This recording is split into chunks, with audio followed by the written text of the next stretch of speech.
how y'all misinterpreted the whole text message that y'all is being like a We don't want to listen. Me and Darius both decided together as a coalition, the two of us brothers, black brothers, united. Okay? Don't you love to see it? Solidarity. What we decided was that your communication skills were not up to the, you do a great job, Honcho. You do a great job leading this pod. Like we appreciate you. So Capitan, this wasn't one of your finest moments. I put in the text specifically, like, are y'all down to do a pod tonight? In parentheses, via Zoom. I'm glad you said that. Here is the problem, okay? I think anything said in the parentheses I don't take serious. What? Anything put into parentheses is something that is optional or not necessary information. Like it's just something somebody felt they needed to put it there so that in case you wanted more context, but that's not necessary. PEMDAS, the first thing is the parentheses. In PEMDAS? Yes. This ain't but this is the most important part. Excuse me. Oh, my client was just to Thank you. to plead My representation is Your Honor, if I may step up and say this. So. Is this straight from the train? Oh yeah, I pulled it up. Receipts. The receipts, okay. I got receipts. Okay, so this. Okay, really quick. This is Exhibit A, 1.1. I'm just trying to make sure I got it. I got it. So where did you even send it? Sir? To the group chat. But was it like group? To the group chat. This group? Yes. Which is the one? The RTV. The one here that you have present for you. Okay. Yeah, at 10:16. Is this you? Hold on. He is showing him the screen, asking him to affirm whether or not this is him Is this you? who sent this message. Yeah, he responded in the affirmative. So, what you said was, morning fellas. I don't know, same kind of passive aggressive. A little bit. There was a connotation in there. Let me state over there. Yeah, all right. Either of you available to pod, which isn't indefinitely clear, but we assume we do what you say. Right. And it says today / tonight. Zoom wise, Conflicting statement right there. You said today and tonight. today and tonight, but today is. Hold the record. If not, that's fine. If not, that's fine. Okay. In nowhere was it indicative that it was going to be today or tonight. You just left it to see if we were going to say anything. And you said, if not, that's fine. The if not could have pertained to the Zoom, which we would have not known. But we could only assume. Right. So, y'all are making points about whether today or tonight, like that has anything to do with the fact that it's supposed to be the Zoom. I think. Because you followed it up with like, can it be after 7 o'clock or at 7? And I was like, for sure. I think my part of understand is that you addressed the who, the what, the when, the where a little too loosely.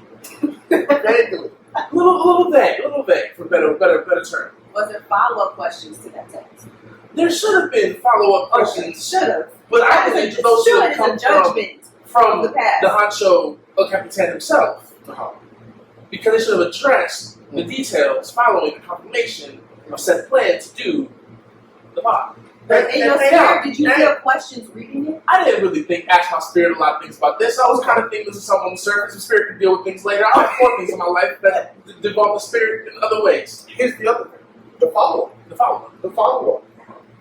At 3:46. Yes. p.m. Yes. Today. Not tonight. Yes. It was stated, cool, we do have a guest, and her name was stated. Yes. Not necessarily an interview, just us chilling and talking. See, that would presume Go ahead. that it would be in person, because how is the chilling happening over Zoom? I don't know how about you. I've never chilled virtually. I mean, either. You get that from all the And if I may, Yes, sir. when we talk about doing the pod, we do the pod together. in the same space for the most part. Almost every time. I was So the most separate space. Or it could be otherwise. When I think of the pod, I think of this table, this space. Uh-huh. I won't say the address. Uh-huh. 'Cause that puts us in the basket. Yes, it does. Thank you. But here, together, with the two of you. Uh-huh. So when we received the call while waiting at the Popeyes drive-thru, We don't need to, for the record, we don't need to tell them what we were. we want to tell everyone. It was delicious. There was confusion amongst us when we received the call from you, wondering why we were on our way and had made a slight detour for chicken. Because I think he had sent the Zoom link. He said the Zoom. Now, when you got that link, did you go back to the first message? When I got that Zoom link, I opened it and said, "What's going on?" It was It was confusion. very confusing. It was confusion in the car. So let me since y'all had a lot of talk. So I want y'all to go back to last week when we had a meeting via Zoom, and we talked about we may not always be able to meet in person. So therefore, if we're not able to meet in person, it will be Zoom. In all seriousness, I thought we talked about the meet. I thought we were talking about when we had our meetings, not when we were actually having podcasts. One presumed that those meets were talking about meetings and not potting on pod. So let me make privy to you a conversation that me and Darius had before you were brought on. Okay? Please, sir, So put this- your hand that close to me, so- touch, please so- don't just hover. Your so- hand, don't. So this has nothing to do with you because you were unaware. Oh, But yes. When we talked about having video podcasts, right, we discussed that we may not be able to meet all the time in person because you had duties and responsibilities to fulfill exactly as I had. So therefore, we would go to Zoom. We even had a tryout for Zoom. Remember, weeks ago, when I sent you the link, I'm like, yo, we see if this works or whatnot, everything else like that. May. I'm heavy on the May. We may have to do. I think there was an opportunity for clarity Mm-hmm. that was not taken. And I totally agree with you. Our guest we haven't introduced yet. We're happy here, but we have to formally introduce you, obviously. So I'm glad that you. No. Continue to speak up. I just was glad that you said that, though. Our special guest for the day. Thank you. And so, what it sounds like to me, what you just said, is that it was unfortunately our Capitan's fault for not clearing the No, communication, wrong road. the expectations. Reroute, no. Yes, we were apparently supposed to be having a Zoom conference. Assumptions were made, and assumptions we all make. Now, I mean, if I may, Maybe. according to the videography that we had on that night, we said there would include circumstances where we may not be able to meet, because originally we had been doing video originally. Is that correct? You mean audio? Yes. Let's clarify the discomfort. Yeah, clarify. Thank you. We had originally been doing audio only. And the video was a new aspect. That's the one. And when we brought the young man, King Cam, on here, Yes. Billy. for the podcast, it has happened only in video form. Is that correct? And audio. When was the audio? The video and audio, they go on audio and the side. You don't just have video. Brother Darius, don't let me catch you on technicalities. You're right, go ahead. He has. Yeah. So, you weren't clear. And that's what we're saying, accidents do happen. And from moving forward, I think, most importantly, we must acknowledge that all is forgiven. We don't need a formal apology. There is only love to be shared between the three of us. yes, I agree. And thus, we must move forward together, united, in unity. I like how this has only been going on for like like 2 weeks. And y'all ain't missed a beat with this whole thing. Like y'all been doing this for years. It's cool though. It's fine. It's fine.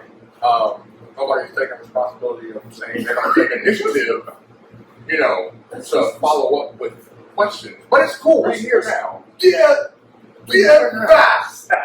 We here now. It's cool. Did you not say on the podcast with Goonie and Edwin that you are the mastermind behind the podcast? Sasha is getting thicker, meaning he's more serious. It's too hot for this Also, I'm horrible at accents. It's too hot for this shit. Listen. It's going to be a little bit unorthodox today, because obviously that's what it is. It's off the rails already. So, Yes. You gotta put a podcast. This is how it's gonna be from now, okay? We don't have a couple series, but this is it. She's still gonna go back to these serious. okay. So, welcome to another episode of Reset the Vibe Podcast. Here, I am one of your hosts, Vash. Darius. Yeah. Oh, that's what it is now. I don't know. Do you know? I thought y'all was going to connect in like the now, make more magic. Okay, all right. Something y'all got to work on, I thought that was pretty good. It's pretty smooth. You said his name, I said my name. You said You said your name. everybody got exceptional now. You're doing good. I took the glasses off. You did good. Oh. That's the I hate Well, that. yeah. I've heard the words that come after that stand before. All right, so today we have a very special guest with us today. Yes, we need to invest in a soundboard. Soundboard? You can just clap. Can we try it? Yeah, we can. Okay, so today we have with us Katie.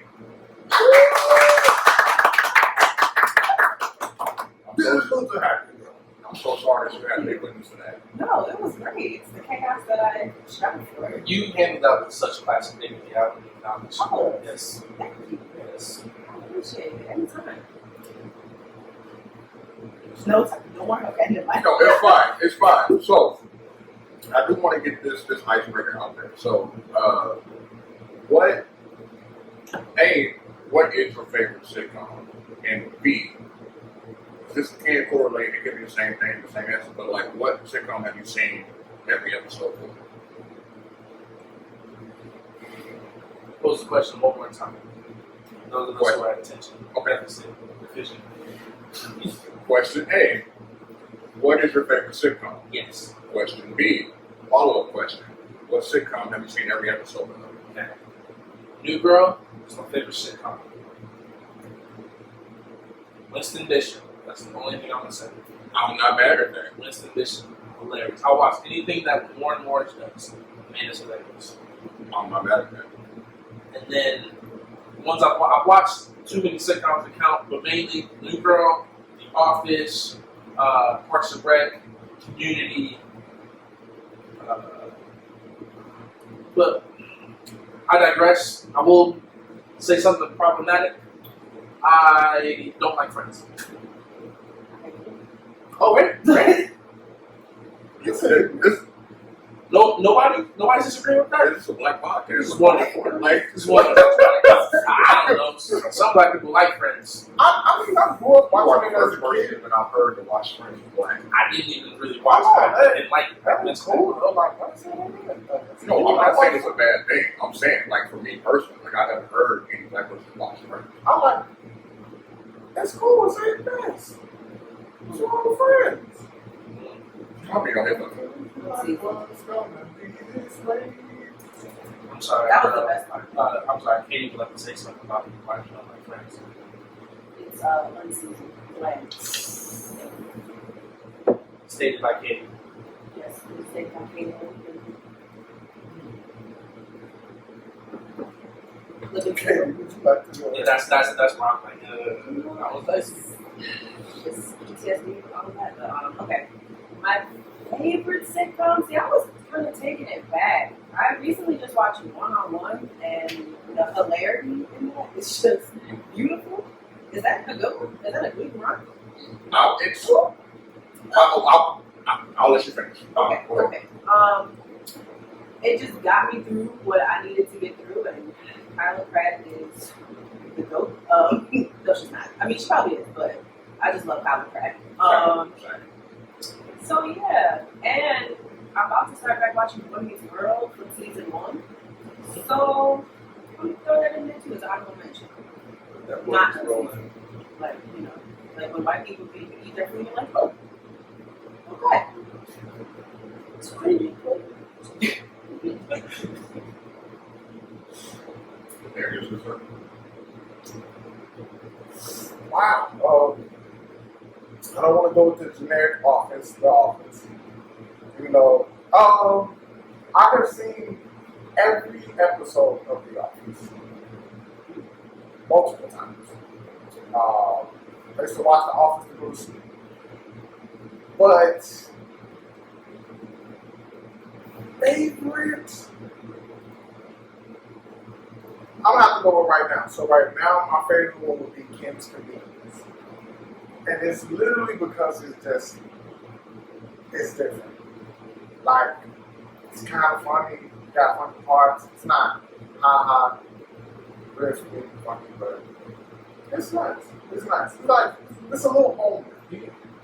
That was not convincing at all from like incredible like favorite sitcom. Like, Like, you're like, it's my same favorite sitcom. It's right now, like, It doesn't make me laugh, but I like it. yeah, it's like, like right now, it's like that's what I would be watching. Like, look, Kim's Convenience. Like, it's pretty good. But like, yeah, that's probably about it. Like, Kim's Convenience. It seems like every episode of Office. No, okay, so I'll take that back. Okay, not Kim's Convenience. How I Met Your Mother. That's my favorite. How I Met Your Mother. that's a good one. How That's one of the ones I watched before too. Yeah. I was in it for the continuity of slaps between Marshall and Mark. Yeah. That was yeah. Vash? Listen, it's generic. For me, it's just Office. Not to say that I haven't, like, I've seen Fresh Prince, seen Martin, I've seen, like, all the classics, right? The Office is just something that I just watched, like, I just stumbled upon, right? Like, I was watching on Netflix one day, and it just hooked me. And I just kept watching. And then eventually, like, for me, it never gets old. Like, I watch it at least once a year. Like, I finish the whole thing, and every time I go through and watch it, I see or I find something new that I didn't see the last time or the first time I watched it. And it's just like a breath of fresh air every time. You know?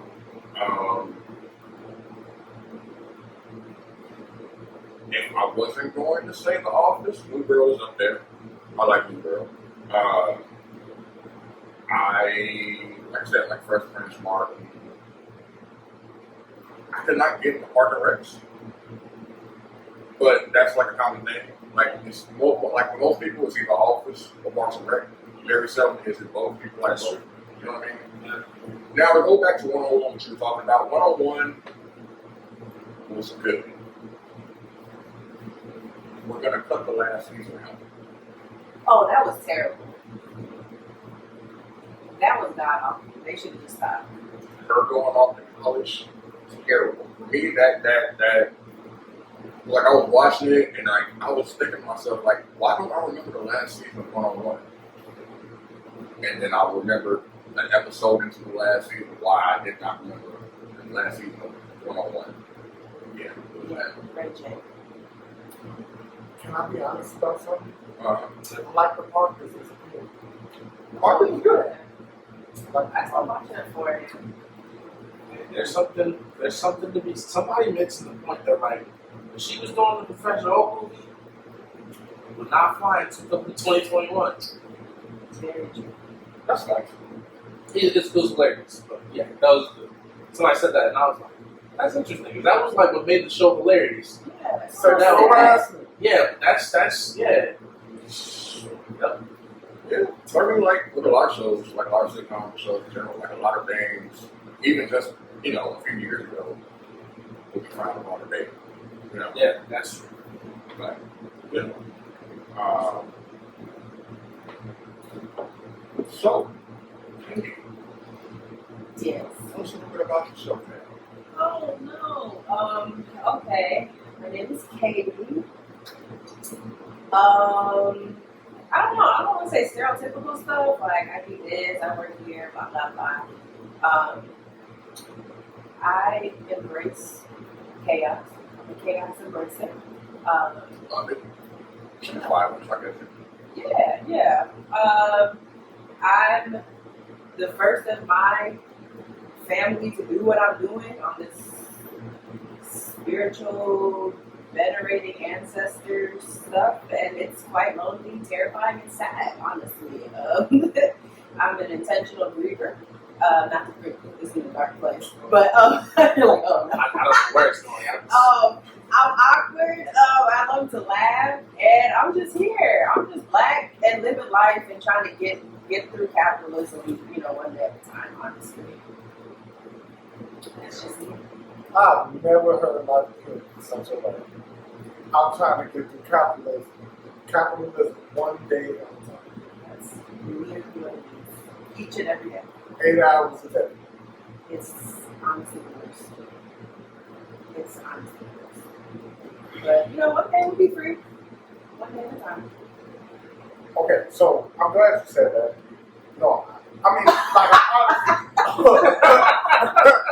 Okay, wait, because it brought up a point, but it's always that weird segment. I'm glad you brought it to that, and then you say something that's totally opposite of being glad. But, no, so I had somebody talk to me about the 4th of July, and it was like, why would you celebrate? And I was like, no. But it was like, well, we're not technically free, so it's not our idea. And that was like, you ever open up a piece of that strawberry candy you can find in your grandma, like in that little blue Danish butter cookie disc, and you will hope it's that strawberry candy, but it wasn't. It was that candy that tastes like Tri-Minute. Like you was disappointed. You thought it was that good strawberry candy. It's not what it was like. It's fun. I feel like I never even got to the point of not ever got to, but I think it was the point I got to where I was like, this 4th of July is like candy food. Like I don't even it don't even feel like a celebration. It's like I'm sure I'm grateful to be in America rather than maybe other places. Certain places that are dope and I would want to be there, but there's other places where I'm definitely glad for the freedoms that I do have. But I'm definitely more so 4th of July comes around, I'm thinking fireworks and food. I'm not thinking of the people who sat in a room and wrote the Declaration of Independence. I'm just not. Yeah. I think it's probably very a few percentage of people that actually celebrated for Independence Day. I think the vast majority of us is just it's fireworks and being around family and friends, and that's it. And patriotism, though. There is some of that. Yeah. That's Well, what maybe the next year. What curse? What do you? Okay. Yeah, you're good. I'm tired of your khakis, I'm tired of your red, white, and blue shirts. Stop that shit. That's all I'm talking about. That's capitalism. No, that's And I get that. that's it. That's it. They said, take that flag and throw that on red, white, blue t-shirts. Yeah. We making the millie. Can I ask y'all a question? Yes. Y'all know what a black and white flag came from? Black and white flag. Oh, it's black and white, like American. I don't know. I just know it was on that snake only album. Is that what it was? That right? What's this called? Like the background snake only? I'm not. I think it was in the background. I don't know The what smoking came got dead air. That doesn't Yeah, I see like the blue and black, and I've seen the black and white ones too. I don't want to see any of them. Blue and black one you talking about? We talking about all lives matter one? Is that what that is? I live. Oh, blue lives matter. Blue lives matter. Yeah, snake on your ass, man. Snake on ya. It does. Look, I guess I know where it came from. I mean, the first time I seen it, I just thought it was just somebody thought of it because, back in the day, we didn't have color on TVs. So, the flag was black and white. And then somebody just thought, yo, what if it's not black and white flag? For dogs to be able to see it, it's true.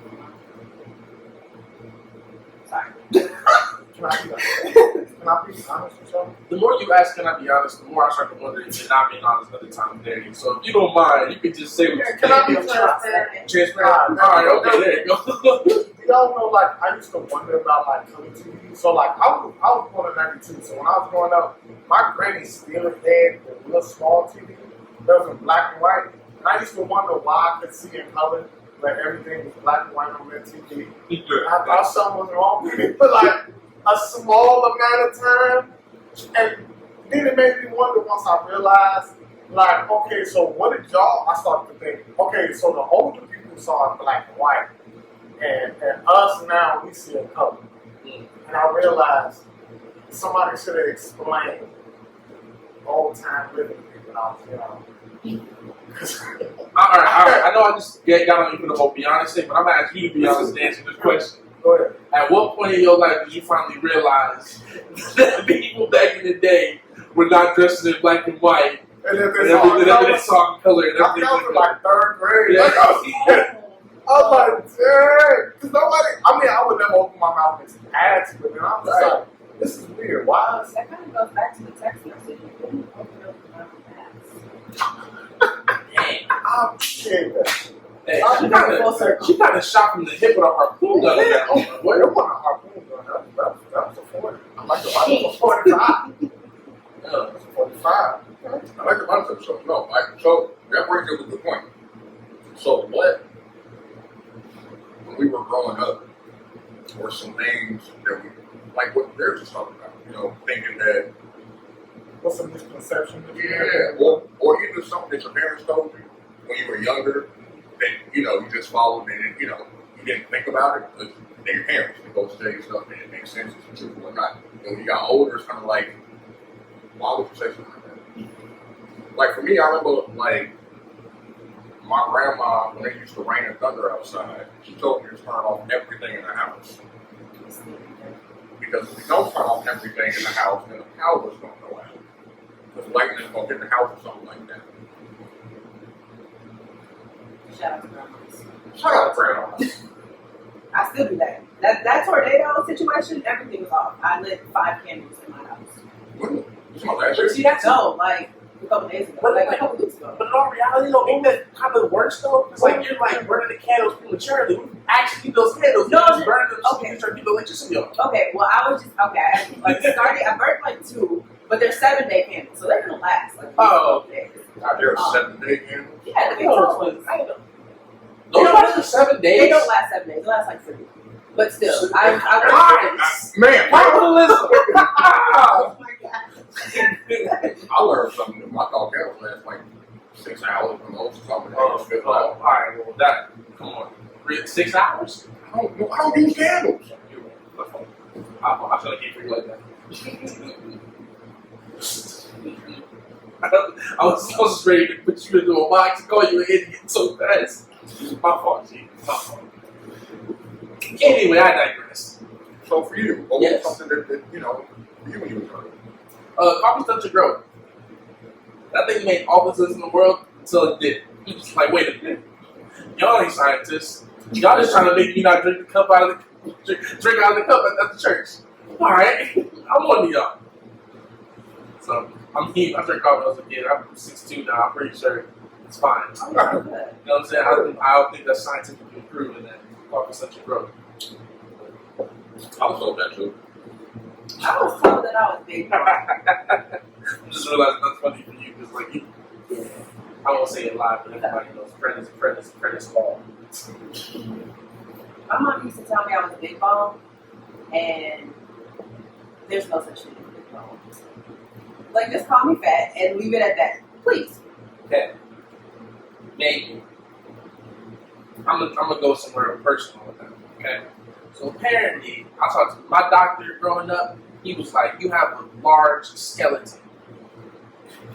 So That sounds like the most politest way. no, listen. What was the I big ethnicity or skeleton. race of this doctor? He was black, but he didn't talk like he was black, which that's not a real thing I believe in like that. But you know, I'm gonna take that back. That was stupid. I caught myself on that. You don't sound no such thing as sounding black. He was an educated man, he was a doctor. who am I to tell him? Like, Tell Thompson, girl. huh? Anyway, he said I had a really big skeleton, which kind of makes sense. Okay. I'm gonna throw myself. No, I'm not gonna throw myself in the bus like that. I'm gonna throw myself in the train track for a second to try to prove the point. Okay. I'm scared of this. So I'm gonna go for it. How much do you think I would? I don't know. I'll tell you. 6'2". 6'2".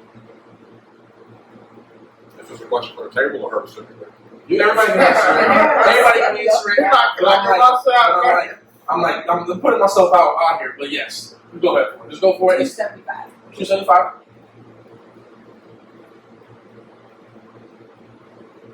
I'm focused. 253. 253? That's a 50. That's a 50-pound difference between 250 and 3. No, 253. 253. Okay. 220. 220. I'm like 330. But you carry because you. Big skeleton. No, okay. I know it's weird. I know it's weird. But I get this all the time because people always think I'm way lighter than I actually am. You said 220, bro. That's a whole 110 pounds that I actually am, bro. Big skeleton. Hold on, wait. Okay, here's the thing. So did you mean like in like the width or like the length? Because he doesn't look like how much he weighs, but it's because of his height. Height makes a difference. Right. But if you look at even like my build, like I'm built like wide shoulders right there, right? But like I think even in like my X-rays and stuff like that, like I have a dense skeleton as well. Like I have big bones, dense skeleton, right? When I hold the weight in a certain way and it works out okay, right? Like that's what it is, part of it, right? So I know it's like a trippy thing, like the big bone thing. I know the whole big bone. Like you tell some girl, like you tell them big bone like that, but it's not what it actually is like that. But the big bone thing threw me off, and my doctor was like, yeah, "You have a dense skeleton because nobody can ever peg my weight, right?" And like I said, you was almost 100 pounds off. You was about 70 some pounds off. You said how much? 275. 275. So you were the closest, right? But like that's even that's almost like 50 off. You know what I mean? I felt like it would have been wrong with some. Did you want to guess 300? Okay. Well then I was. But I got now I know you don't be honest. I got a homie who he like maybe an inch shorter than me, but he's built like you, but just wider. He's bigger, but he's like 60. Exactly. But he's like that's a big man. Like, but like that's huge. What I'm saying though, but then skeleton. Yep. Yeah, then skeleton. Well, I think being called big bone and then getting pants and the size of the pants was husky, like all of that together was just like a big old ball of lie. That's a web. That's a web of lies. And it's just like, just say it, please. So yes, I know. Oh yeah, and sand don't make your hair fall out. Mine. All right. Ooh. I never heard that. I've heard that all the time. Going to the beach. Don't get sand in your hair, it's gonna fall out. I'm like, okay. Never heard that. I got a bit. So I don't know if I should tell that. Okay, I won't be specific. So when I was young, I was in this group called Family Focus. It was like a live school program. So they showed us a PSA that made me think I had AIDS. Terrified me for a long time. Like, yes. But yeah. Can you elaborate a No, little? I told you I wasn't gonna be specific. Okay. That's why. Can you tell us That's what fine. the advertisement was? It was just a PSA video like, oh, okay, don't be sexually active because of this and that. And it was like, oh, okay, cool. And it was like, if you're experiencing these symptoms, and I thought I had the symptoms that they were describing in the PSA, and so therefore I thought I had AIDS when I was like 12. That is terrifying. Yes. That sounds like the ND site, Foles ND site. Like, have you ever like been sick or something? Like over that site and just read? And you automatically assume you got cancer or something very, That's what very these all know. I hate that. What's their play? What's their move? Why they like the inspired here? Like Capitalism. yeah. Let me get some insurance. Let me get on this medication. They're like, what? Your toe dirty. Man, that's gout, man. You gotta get that cut off. Like, that's scurvy. You be like, yeah. They're like you shivering. I got like your kidneys are failing. Right. Put a blanket on it. Like, I got this bump on my neck. Oh, are you sure it's not benign? Because if it's not benign, then it's cancer. And you're going to die. Oh, thank you. Well, indeed. This is a random health thing I'm experiencing. I'm trying to figure out whether or not it's normal or not. It's terrifying. And I have like a spot on the top of my head that when I push it, it's just like a headache. Like if I push it, it like makes my head hurt. And I'm like, this sucks. Painful.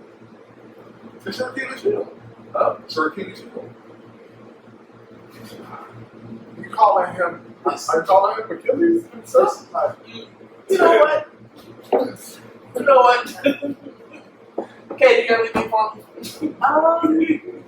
you know, that nigga said something. Like, I almost want you to do it so I can like see it Oh live. shit, no, I just like right there, just right there, it's like boom, hurts. and it gives you like a headache. Yeah, like if I push it, I feel like this side of my head's starting to hurt. So when I go lay down and I go to bed, so now I sit on my back and like if I keep my hair up and I do it hurts. So I have to take my hair down like that. You still going back? Hmm? You still going back? Yeah. I think going back. I have to sleep out there. I have to. Well, I can sleep. You don't sleep on your side? I was Yeah, gonna say you what you- sleep on your side. Nah, it's like I gotta sleep on my back. Was the machine on? Yeah. Oh, well. Oh, okay. Yeah. Did you have to get the sleep study? This is Yeah. weird. So off topic. That's fine. Did you have to I did. It was weird. what? It was weird. I did. I had to do two because I did one and then forgot to take them results, and the second one they sent it to me during COVID. And I just put it on and then the next I sent it back to them, and then they sent me a sleep machine. So the first one was trippy though. I was like, cool. I was like 19, and I'm like, just watch a show, so you fall asleep like that. And so then I had sleep apnea, right? So I'm like, stop breathing in my sleep. All of a sudden, there's some man trying to come while I'm sleeping, just trying to put something over my head and over my mouth, like my nose and that, so that I can breathe, right? But I don't know this man. I'm in a foreign place. I don't sleep at normally. So all of a sudden, there's a man over top of me trying to I'm being murdered, and he's just trying to help me breathe. And also, I already have those little strings and wires and electrode things in, so they can test everything like that. So I'm already feeling like I'm harnessed in. So I'm just like and then he puts it on me. I'm like, I have to calm down now and go back to sleep. Sleep studies are weird. That's not. They're helpful, but that was really weird, really weird experience. Like, y'all gonna kill me? Y'all Yeah, it's like, hold on, and it's still dark. They don't turn the lights on. That didn't help. That's what really happens. They don't turn the lights back on because they want you to go back to sleep. So they're just in the dark doing that. And I'm like, oh, that's weird, man. I don't love it. No. I never went and got mine. So I just been out here gambling with my wife. Oh, you sleep apnea? No, the sleep study. Sleep study? Yeah, I never went and got it. Bro, it's helpful. I didn't. Yeah. Look, okay, so I got sick when COVID first started, and I think anyway, regardless, man, I choked in my sleep. Whole week is I thought I was gonna die, right there, and I'm like, oh, okay, I shouldn't sleep on my back like this. So I sleep on my side, you know what? And then my daughter's mother, she was like, when I used to sleep, she I think you would stop breathing. She so I was just push you on your side, she was just. Bro, you definitely got to see that again. Yeah, probably.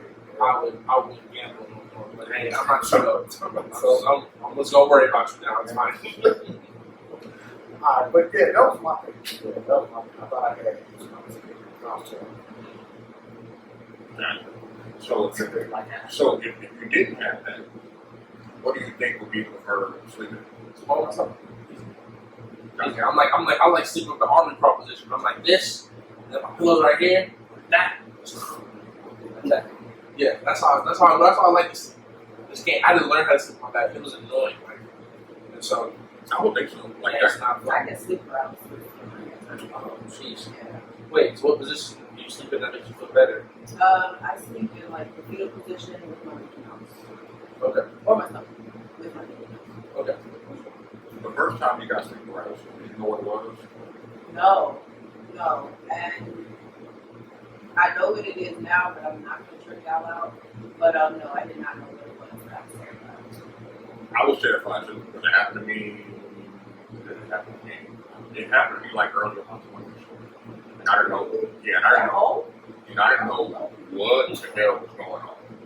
And then me going to Google, why did my body lock up? Like it was terrifying. Y'all experienced it like before, right? No? Yeah. Sleep paralysis? Yeah. Can't say I have. Have you? Not in the way that y'all. So for me, I was sleeping on my back, and I kind of sort of. I woke up, right? But it still felt like I was still kind of asleep, so like I was in that like that middle state of it, and I couldn't move the rest of my body at all. Couldn't move my hands, toes, fingers, nothing. You know what I'm saying? And the only thing that I could do was open my eyes. So now I'm just in the dark. I got a very imaginative mind already. So my mind is just going all over the place, like what is going on. Like I wasn't able to, scream for help and like nothing like that. So it was terrifying. It lasted probably about like 10, 15 minutes or so. You know what I'm saying? And I got up, walked around, you know what I'm saying? Did some push-ups. It's a house like this. Like, what was the. Yeah, drank some water, whatnot, watching TV, and eventually I fell back to sleep. As soon as I woke up, I went to go, type it in the computer and whatnot. And the first thing that popped up was not sleep paralysis. It was like supernatural stuff. Like, oh, there's like something, like a demon or something sitting on your chest, and that's why you can't move the rest of your body. And again, me with my mind being imaginative, it was like, what in the entire fuck is going on right now? You know what I mean? So like it was weird, but eventually more people I stumbled upon people that had sleep paralysis, and then they talked about it and medical terms and everything. I'm like, oh, so this is normal, cool, but it normally happens when you sleep on your back. I'm not sleeping on my back. Oh, no. Okay, so that's what I mean. I never heard of like y'all. Like mine came from when I got injured at work and they did me like volume, and I went to sleep on my stomach, and like basically it was just because I was just on a bunch of muscle relaxers that I woke up and I couldn't move. Like I tried to get up, I sleep on. I don't know. Look, wherever I wake up, that's how I wake up. I sleep on. So I might wake up on my back, my side. I might wake up like in a crucified position. That's happened multiple times. I woke up with my arms stretched. But I just sleep wide. But I was sleeping on my stomach and like I tried to get up and I looked like my bedroom has this one small window. So it's like broad daylight outside and I'm trying to get up and all I see is the sun shining in and I'm trying to get up and I couldn't and I just passed back out of my bed. It's scary. I thought I was dead when I woke up like a couple hours later. When you passed back out, like, was your nose clear? Like, okay, so what I'm saying is, like, when you were passed out, like, was anything blocking your breathing from your nose? Like, were you face down in the pillow or something like that? I was alive. I'm alive now. Like, I don't know, like, I'm assuming that. No, I'm saying, like, when you were not paralyzed, but when you was on the muscle relaxers and stuff, I'm saying, like, and you couldn't move your body.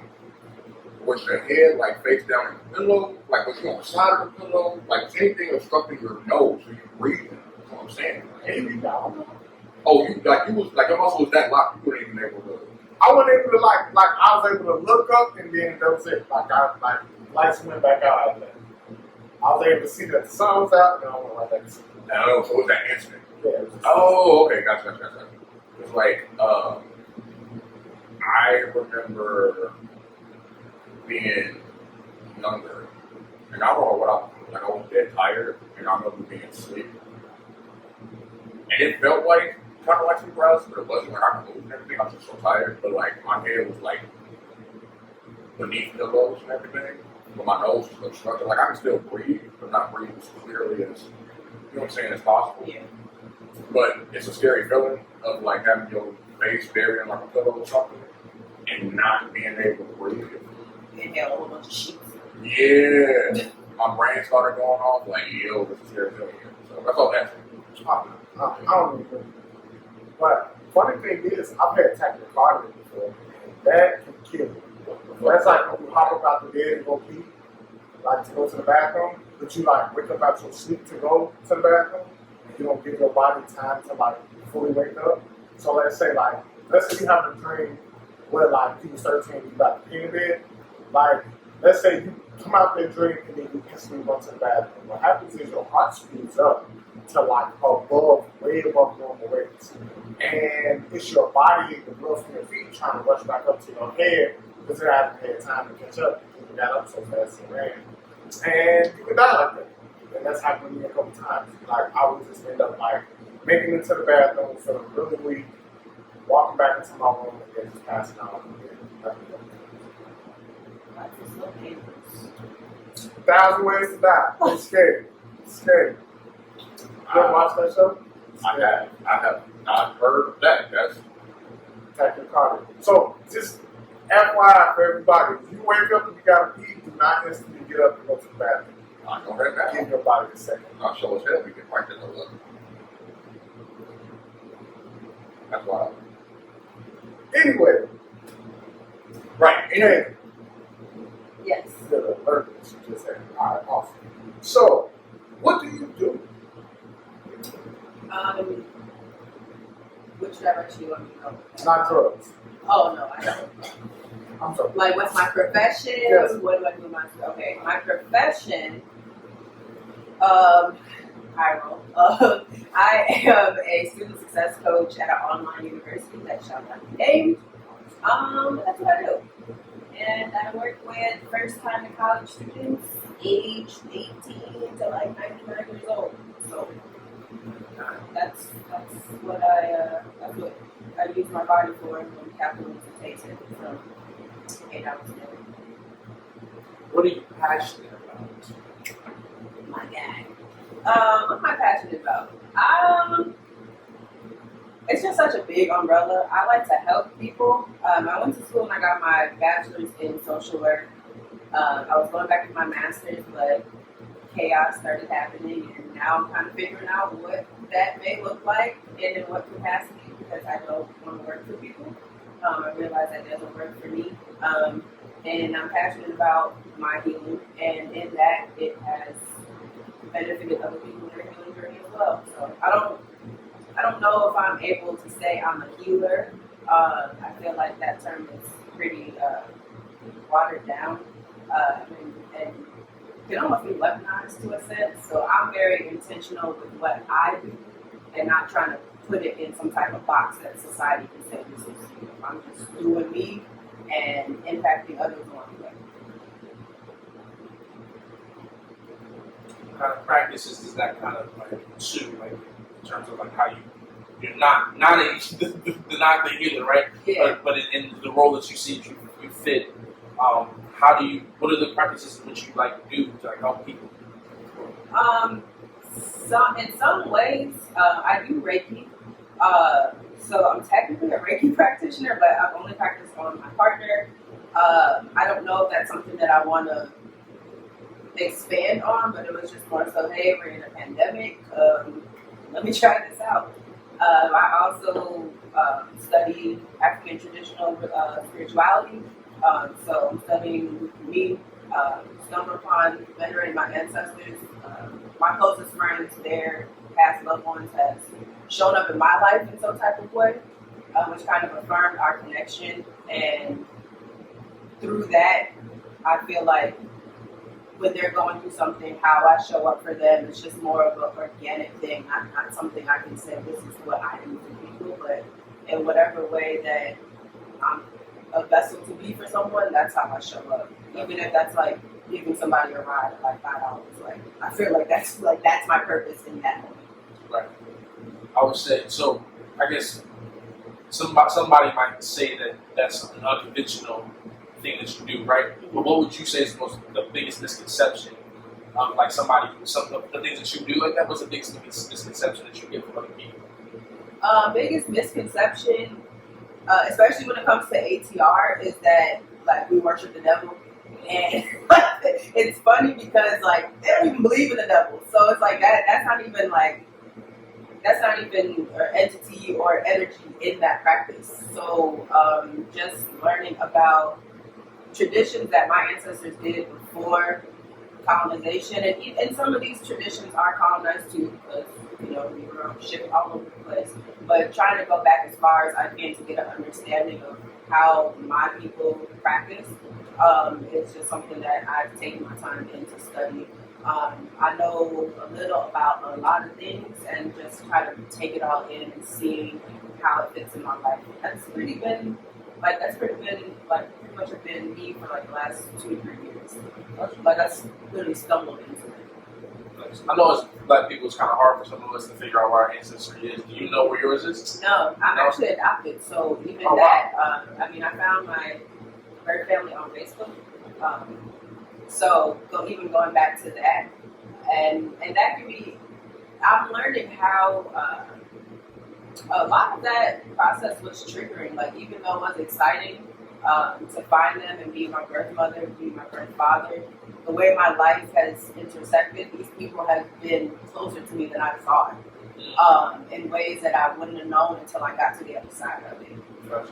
Like my best friend, his parents were cool with my dad back in the day, and I didn't know until I found out my dad's name. And my brother, the year I went into SIU, he graduated. And my sister, she used to drive a bus in Evanston, and I lived in Evanston. Oh wow! And she was best friends with the girl who lived next to me at SIU's sister. So it was just always meant to find them. But it's like once I found them, and as life has just kind of taken this turn, I tried to go with no expectations. But then when you really are learning who you are, where you come from, it's a lot to take in.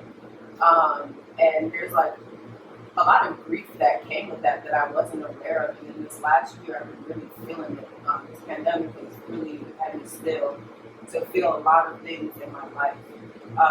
And accepting now that I have 3 families, like I went from an only child to 3 families where I have to remember everybody's name. Like they know my name, but I'm like, hey, auntie, girl, like I don't know everybody. They have jokes, they have ways that they were brought up, and then it's just me, kind of sitting there and taking it all in, and it's overwhelming. But wow, this is kind of a whole different way. But I think that's why putting me in a box, saying I do this, saying I do that, like my life has just been like a feather floating in the air. So why not continue that? Yeah. So with all of that, with the adoption, with all the going into the spiritual route and things like that, what would you say that's taught you about like perspective?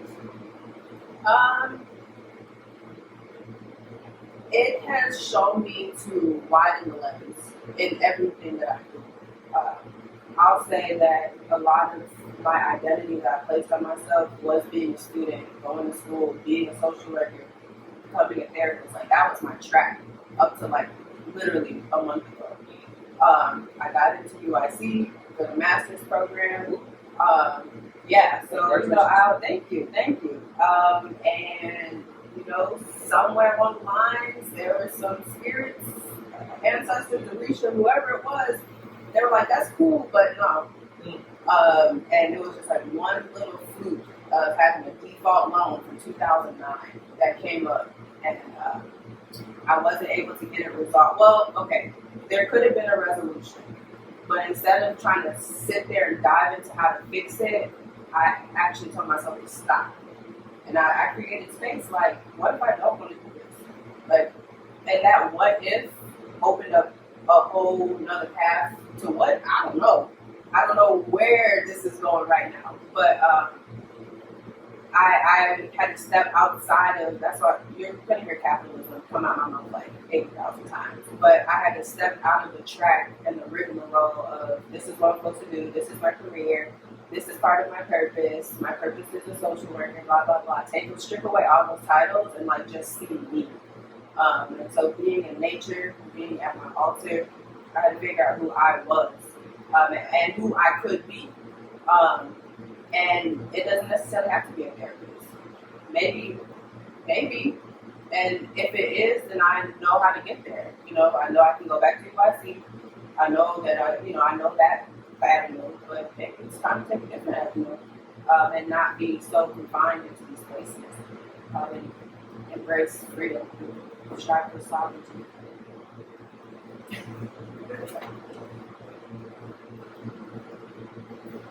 That's dope. No, like that. No, that's. Hold on, just 1 second. That boy good. That boy good. None of this was planned, and that boy good. You know the same Coming to America? Yeah. That boy good. I don't know what that meant. That boy I said, good. I heard you. Yeah. Yeah, so he got sexual chocolate everybody. Yeah. That boy good. That boy good. Thank you for asking the question, though. Appreciate that. So thank you for asking. It gives me the chance for me to think. Like even in this, it's this podcast, but for me, it's okay, Katie. How are you showing up today? Where is your mind at? Because I could have said, I work here, I do this, here's my IG, follow me. But my spirit's like this. So. Yeah. That was really exciting. Like, that was dope. And that's something I would have never, like, you know, being in a master program, you might see that's something I would have initially just thought, nor but I thought to ask them. So that was very exciting. I don't know how to spin on me, but it's cool. No, it's cool. It's cool. It's cool. It's cool. It's cool. It's cool. It's cool. Yeah.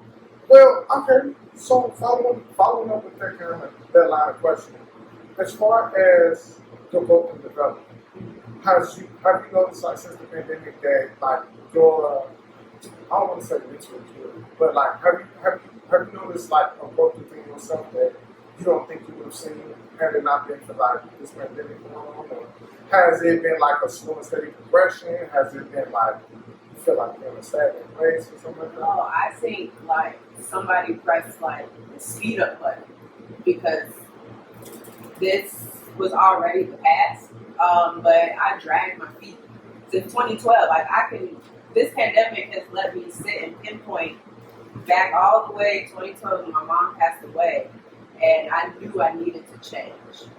And I deliberately did not. I chose not to. I was like, if I change, like my friends might not be around. I don't know if I'll be around the same people. Like I don't know if I'm going to be in the same space. I'm comfortable right now. I'm not now.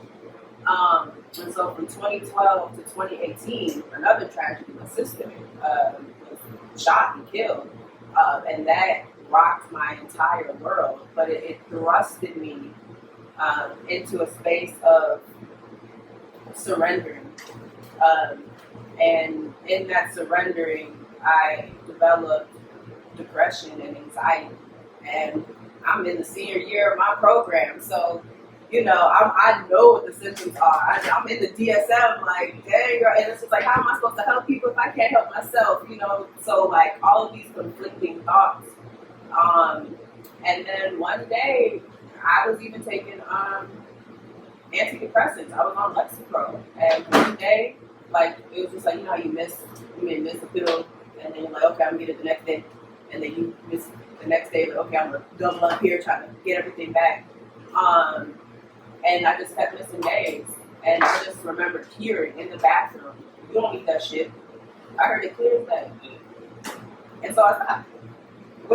Do not, when it comes to antidepressants, wean yourself off. It was actually pretty dangerous to do, but I trusted whatever it is that told me that. And then I realized that those anxiety attacks was my body saying, like, we need to, like, just submit, like, surrender. Just let go, because we got you. You're trying to do too much controlling, and it's not even about you. You don't even know what's ahead of you right now. So just let go, and we got you. And I did that, and now I'm just kind of enjoying the ride. I'm still trying to control a little bit. Is there ever, since knowing all that you know about therapy and counseling, things of that nature like that, ever like make it hard for you to give yourself like the freedom to like not be okay? So I feel like there's a certain like way, like you're supposed to be the expert about what it means to be okay and not be okay. But does it ever feel hard for you to give yourself that like freedom to not be? It doesn't give me the freedom because like one thing that's really cool is between me and my therapist, she knows that I went to school for this, and it's like, for me, I have to know when I'm coming to her, like, I don't have to do the work. Like, this is my time to get what I need. As somebody who gives, like, it's nice to go to somebody who can pour into me, but my cup is empty. And as anybody in the helping profession, that I think that's one of the most important things that school should be telling you. If not, take heed to that. That when making sure that your cup is steady full. And I feel like maybe everybody who's into that profession have counsel or therapy themselves because it's heavy stuff. And even though I didn't get like balls deep into the profession, I experienced enough of that and enough in my life to know that I needed help. Like I needed somebody to go through this on a professional level. Look, I ask y'all this, like, I don't really put my business out there, but like, I know both of y'all like do social media, like, I'm not saying not social work. yeah. Like, I'm admissions counselor at a school. Yeah, It can. Yeah. Titles, Okay. what is Yeah, what is come on. that? Yeah. This can be to somebody. Y'all could be a helping professional through this podcast. So We help people. Yeah. You know, I also, so like, do y'all ever look at like up and coming like or like already established like colleges for like direction in terms of how y'all help people? For example, like one of the people that I used to really look a lot into is like Jordan Peterson. Like I just really like the way the guy like thinks and how he operates and how like how he forms questions. Like, so do y'all have anything like that? No. No? honestly, I think a lot of Oh, times yeah. it like some things I do pick up from my therapist, like ways that like I stop or you kind of like sit back and be like, okay, but what I say, honestly, it's a connection. Like, and that's why my job, like, they're like, you do such a great job, but your numbers aren't there, but it's because I really take my time and I connect with all 350 students that I have, and make a unique space for them. And that's why I don't think like me being a therapist is like a title because that's part of my gift is connecting with anybody, being automatically getting into their level, creating a safe space, and then just connecting with them and letting them guide the journey. Like, where do you want to go today? What do y'all want to talk about today? And then just helping them navigate if they even need it. But sometimes they just want to talk and just need somebody to listen. And it's just like, okay, I'm here. And asking them, like, do you want my opinion on this? Like, do you want to know how I feel or anything like that? But a lot of it's just downloads that come out of me, honestly. And that's why I think in some ways that therapy could be a good route, having a private practice could be a good route, but when it's something this natural, like I don't want to be confined to anything. I just want to do me. So. Well, the reason why I asked is because like my follow-up question is going to be is there anything that you learn from it in particular that you implement like in your life? For example, like from the stuff that I was watching Jordan Peterson, I would notice when a person asks me a question, who did really quality. And that's something that I didn't have. Like I was always an impulsive person, like so I would do things off impulse. That got me in a lot of trouble. So I was like, when I seen that, I'm like, dang, like yes, he takes his time.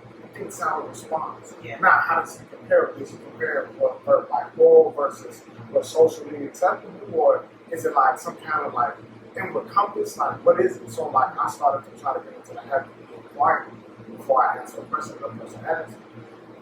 Comes off awkward most of the time because we aren't used to it. But that was like my follow-up question. Is it something that you're seeing from a person?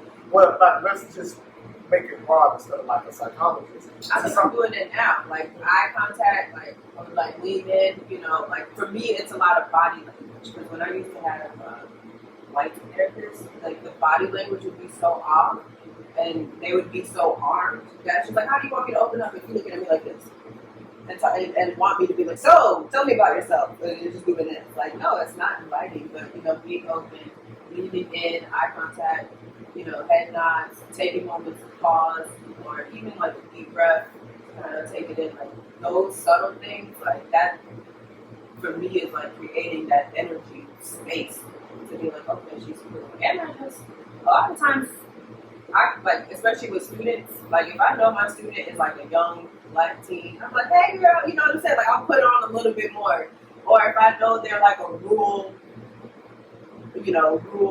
older 35-year-old man, white man, then I'll just, hey, how's it going? I get my this is Stephen Paninsky, like I'll get a little bit more reflective. And have like a different energy, but I just try to once I hear them, it's like a radio tuning, like I know where to go with them. So more like I was gonna say something. I wasn't saying that. I was going to answer the question. Like the question was for the Even people. as an Oh, it's Asian just the table. Yeah. Oh, Yeah. for the ADD deficient people in the room, will you repeat the question one more time? Thank you. Yes. A mentor or a person that you look up to, is there something you noticed that you picked up from them?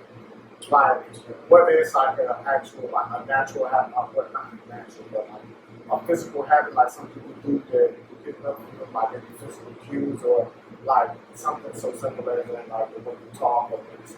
I don't know why this from a mentor, but something that like I was watching and stuff like that. And I don't remember exactly where I picked it up from, but the biggest thing was just like to keep asking questions, right? Like everybody has a story, everybody has something that's going on with them. There's conflict within somebody that's pushing them going one way or another way, right? So you have to ask and prod the question out. Like you can't be direct. You have to gently go about it, right? Bring it essentially to get to the point where we know what the core issue is, and then we can address it, right? Because if I just see it and I'm trying to like let me address it from this angle, they're going to be like, hold up, I don't know about. No, I'm not sure that's what I'm about. But if you point it a certain way, then they can see it, I can see it, and we can walk forward together in the right direction. So that's something I think. So, For me, I don't think there's anything like physically, like a physical thing that I picked up. It's so my mentors, they come in and out of life. You know what I mean? Like they might pop in like, yo, I see what you're doing, good work. And then like, I might respond back here and there and get crickets for like 6-7 months, and then I'll pop back up, we'll have a little conversation. Like, it's a weird dynamic, but it works, more or less. But a lot of it is just learning on my own. And so since in the field that I'm in, like I'm a general manager, right? What I do for a living. And I learn more from the people that, I manage, more so than like anybody that's like a mentor or anything else like that. So it's pretty much me learning from them, the right way about doing things. Because obviously I have my own skill set that got me to this position in the first place. But it's something about humbling yourself to allow yourself to learn, from the other opposite end of the spectrum. Because it's just like, I talk to some of my managers, some of my associates, and they tell me like, a lot of times you be nonchalant. And I'm a nonchalant person. That's just how I am. I don't necessarily want to be nonchalant, but that's who I am, right? But, looking at it from my point of view, like, I can tell you something and do it in a nonchalant way. And for me, it's like no big deal. Because if somebody was to tell me in a nonchalant way, I'm like, okay, all right. It's not full of enthusiasm or passion, but all right, I can just go. I get the message. That's the main thing I want is the message. That's for me and how I see it, how I look at it from my optics. From the opposite end, it's like, when you say this, it doesn't seem like you really care. Or it seems like you're not exactly as direct as you could be. So it makes it seem like you don't necessarily know even what, you believe what you're telling me. You know what I mean? So for me, it's like learning from the opposite, from the opposite side and really listening to what they have to say so that way I can combine it with the knowledge that I already know so that way I can go forward and be a better man. If that makes sense. Especially like being in a position where I have a manager and a supervisor supervisor. So to hear that from your position, I'm like, oh, introspective. That a lot of, I feel like that's a missed opportunity in certain industries, which sucks because it trickles back down to those employees, and it's just like, they don't even care. So let me, people don't quit jobs, they quit people. That type of thing. So being able to be introspective in that way, for me, I'm like, wow, at least somebody gets it. May not be mine, but at least somebody does. And I didn't get to this place. I didn't get here all nice and dressed up. You know what I mean? Like, it's like I got here through crawling in the mud. You know what I'm saying? Like, Darius knows. Like, I've made mistakes and stumbled. You know what I'm saying? Made bad judgment calls and everything else along the way because I thought that I had it all figured out. You know what I mean? A lot of times we rely on our own knowledge to get us, like, our own knowledge got us to the point where we're at, or got us through the door. And we be so naive or have our heads so stuck so far up our ass, it's just like, well, I know what I'm doing.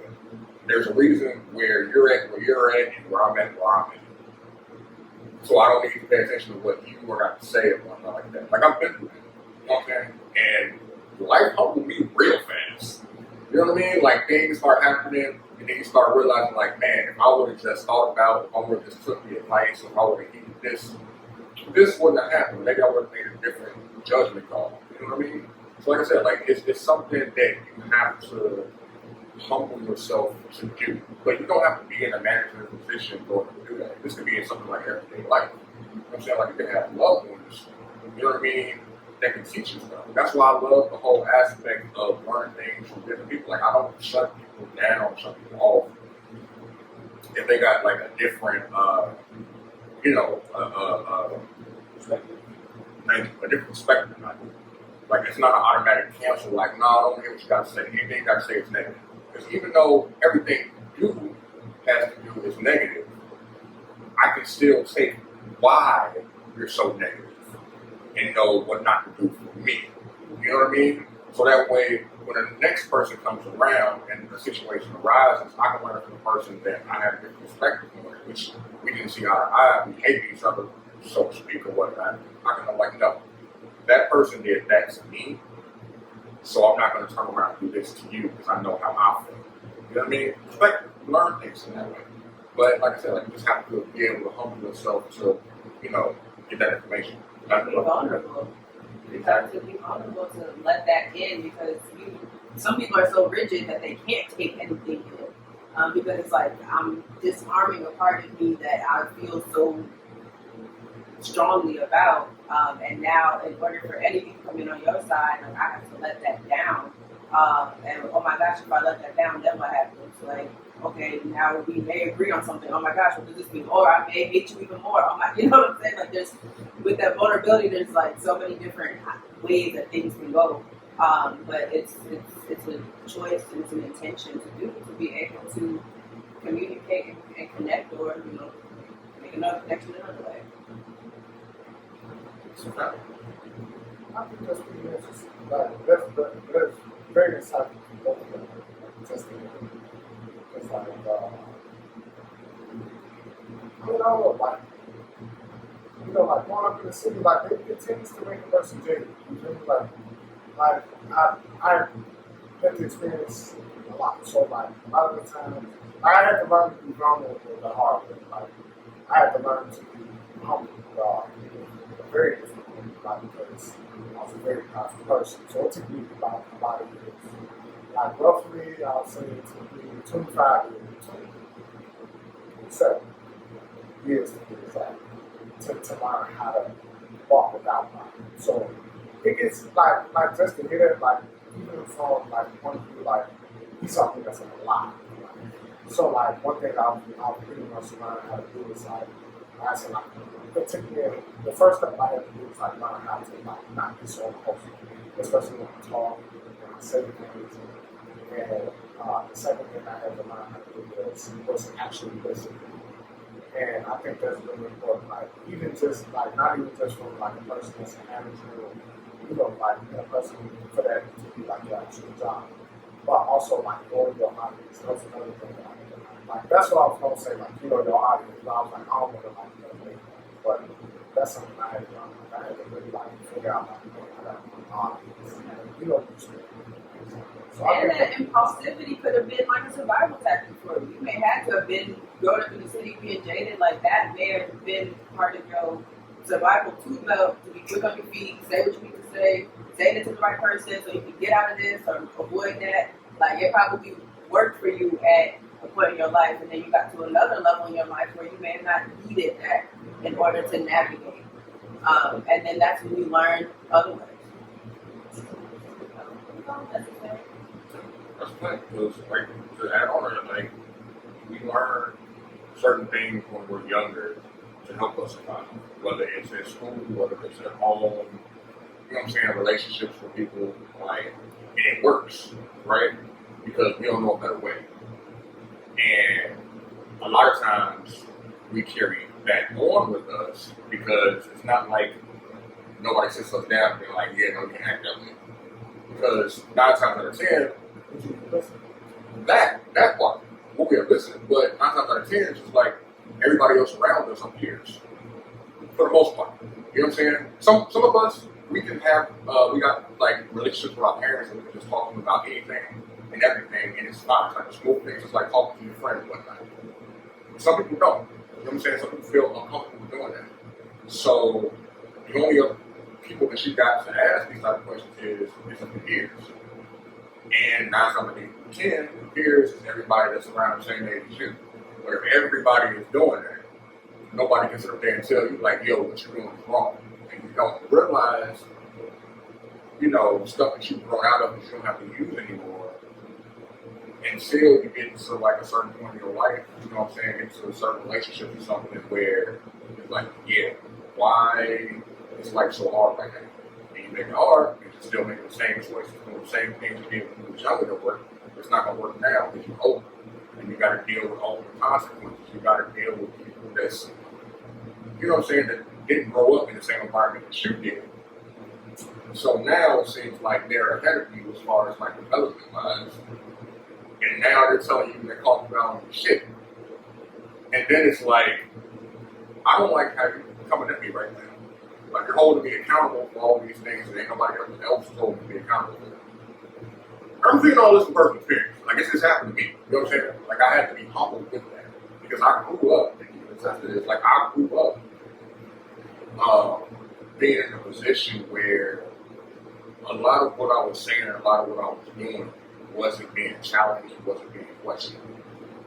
You know what I mean? It was like, oh, he knows what he's talking about. Why? I don't know. He seems most reasonable. Mm-hmm. And then we go with that. So then I grew up with false security. It's like, yo, I'm right about a lot. You know what I'm saying? I got it going on. Like I know what I'm doing. People can come to me and I can give them, you know what I'm saying, the word of what to do and everything else like that. But in actuality, you know what I'm saying? Like all of us are going through our own traumas and everything else. And I'm trying to give my best knowledge, which I got, which at that point was nothing. You know what I'm saying? But it seemed like a lot. Like I said, I was trying to do what I'm saying. You know what I mean? Like it's a whole thing. But yeah, like you go through stuff, you go through time in life, you just gotta let go of stuff. And acquire new skills, acquire new things, you gotta be open to that. Like you said, you gotta be vulnerable to that. Because that's the only way it's gonna be able to get to you is if you're vulnerable enough to let your walls down, so you can humble yourself to accept new information so you can become a better person going forward. Can I ask a technical question? How do y'all see the pain of development? What is your perception? What? Say one time. What is your perception of development of the pain of development? I just got through talking a lot, so I'm gonna let y'all know. I got mine already ready, so go ahead. You know what? No.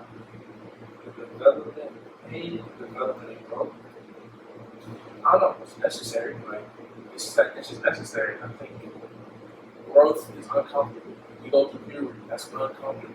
I mean, a plant grows like that. Like it's just not like growth is the most like natural, unnatural feeling thing. You know what I mean? But it has to happen.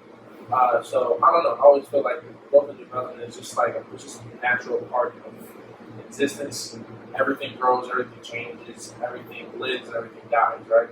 So, like, it's the natural part of it. And I guess the root to like having doing it well is doing it with like an open heart, open hands, essentially, right? Allowing things to come, things to go, and just like trusting that the process done diligently that will be done well, but neglected will be even more painful because you're not allowing it to like actually like happen the way it needs to happen, right? And this is no right or wrong. That's the kind of thing. I'm just asking y'all perception.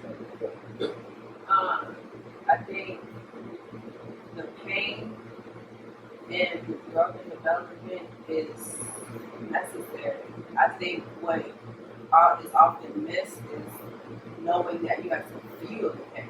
Sometimes it's just like you feel the heat from coming from the stove, you avoid it to divert a whole different way. But you have to intentionally feel it. And I preach this to my friends all the time. Whatever it is that is coming up, like sit and feel it. Because it will pass. It may take some time. A lot of things will come up.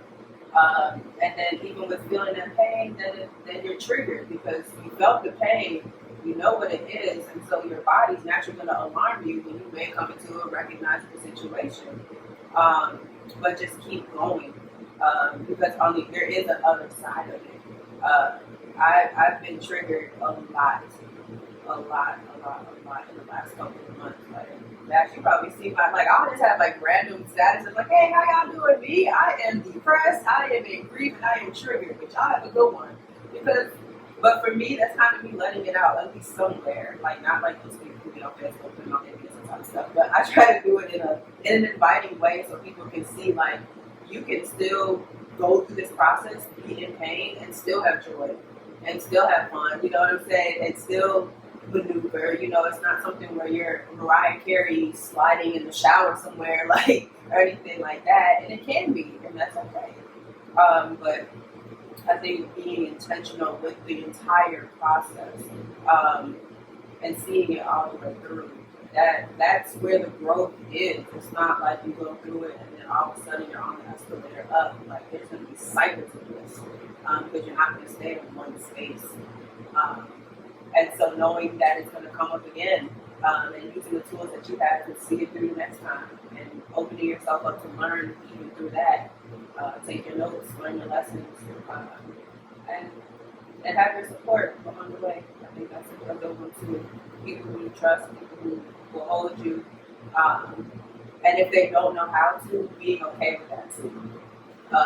Not forcing people to be on this journey with you or being upset when they can't, because not everybody's going to be able to be there with you through this. There may be moments of solitude. I think this entire pandemic has shown what that looks like and how it has to be sometimes.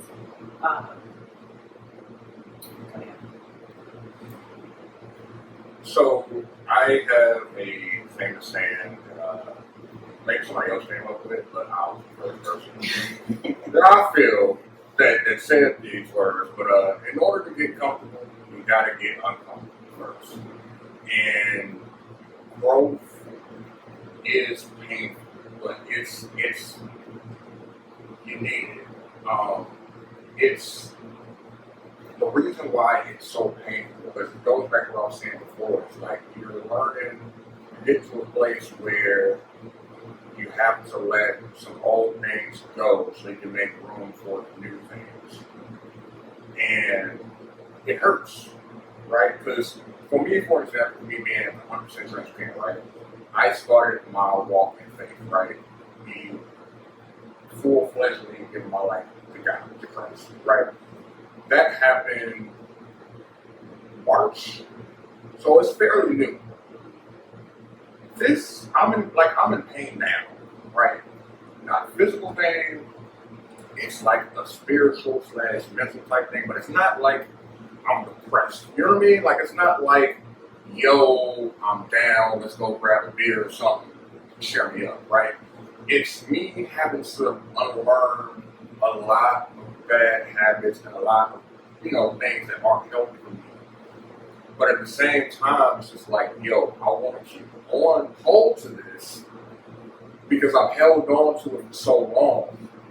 It means so much to me. I've made memories with this. Memories that even if I were to let it go, I would still have. So why do I need to let go of it? You know what I mean? Like, it's hard, right?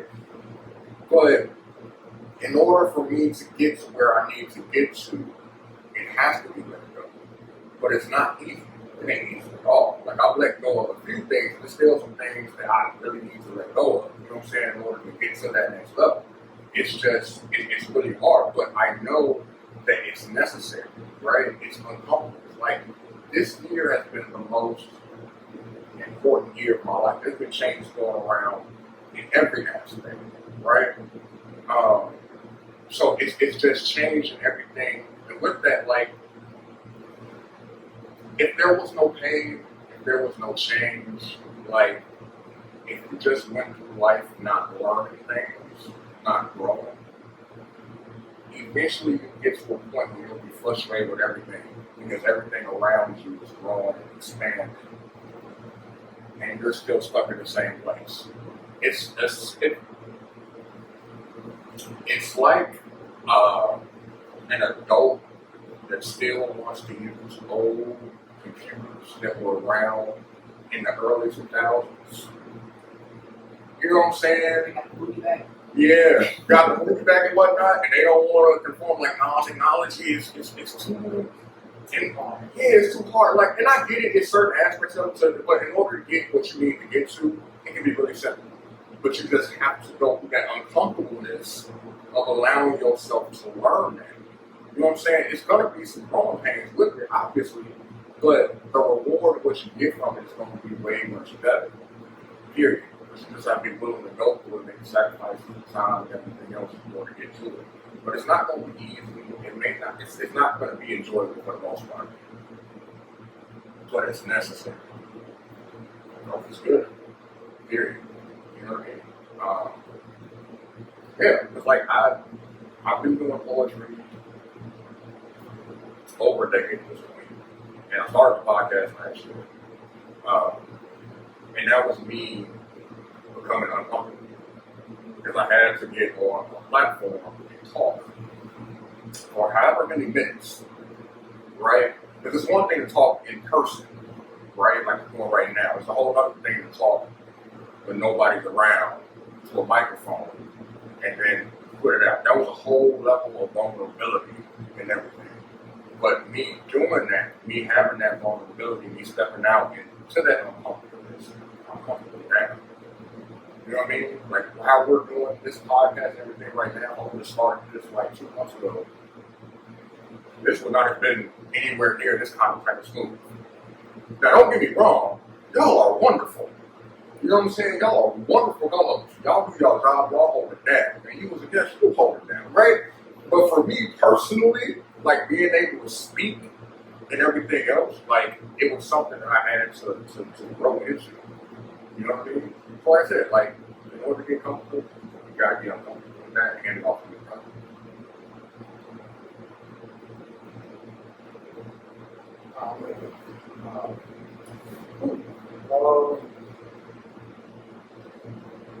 Well,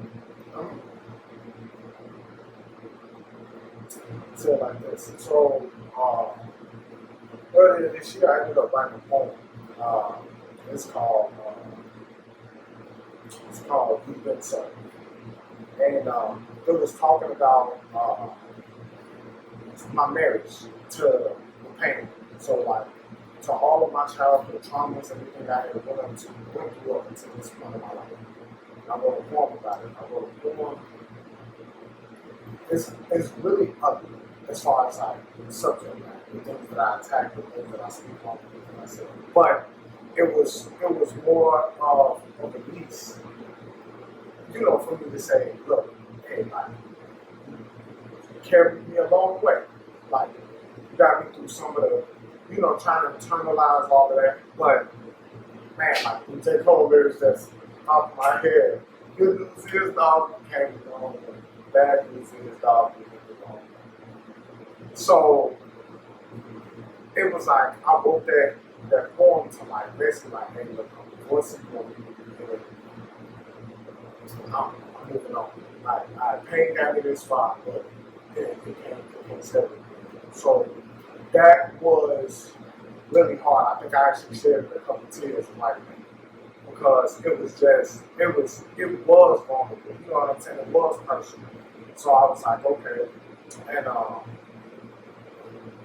wrote that and then I realized like this whole year, like this is a little bit uncomfortable to say, but like I've shed more tears this year than I ever have. Like this year of my life has been an entire pruning, encouraging kind of season. Like it's just and like I don't want to say purification, but like a purifying, like just purging, like everything. So I shed a lot of tears at this point in my life. So I was like, man, like just this year, like last year I was fine. Like the year before that I was fine. The year before that I was partying like crazy. Like, but now, I'm sowing seeds of tears. Like, and I don't really know how to grapple with that because that's not my norm. So like, as far as like developing and growing, I can't say that it is painful, but it didn't seem enjoyable then, but it's something that I can speak of with a little bit of joy. Like I can say, okay, like yeah, it was uncomfortable. Yeah, I didn't like it. Yeah, like it had me hiding in the crib like a hermit crab, but now I'm finding my feet a little bit. So as to say, like as far as like my perception of it, at one point I was driving in my car and I was thinking about it and I was just saying a little prayer in my head and I was like, man, I hate it. But I had to go through that. And like I didn't feel right after I said that. And I'm like, wait, like, why did I hate going through everything I just been through? Like I wouldn't have this joy on the other side if I hadn't went through this. It's like, so I'm like, why would I even regret having a struggle, having a trial, having a hardship? Like, all right, like I'm in scriptures and count it all joy. It's like, so I'm supposed to count this all joy. And that like really made me realize, like, man, like the hard times in life you take for granted. It's shaping. It's like, man, it's like, so yeah, I may not enjoy it. No, it don't seem good. No, I don't feel right. But man, at the end of it, I was never more grateful. So I'll say my perception of it is gratefulness towards development. And growing and the pain that comes with it. It's gratefulness because it's like, man, like at the end of this, I'm gonna reach something that I didn't think I would, possibly. I thought I was the smartest I ever been at 22. You can tell me nothing. I ain't care. Like I knew everything at 22. You can. What? You want to know about taxes? I can tell you about taxes. You want to know about CDs, certificates of deposit? I can tell you about that. You want to talk stocks? I can tell you about everything. To find out at 29, I don't know nothing. Like, if one love I did, no, I don't know. And that growth is big. It's a blessing. So that's my perception of it. That's true. My bad. I was going to say it real quick. It's so freeing about admitting you don't know nothing.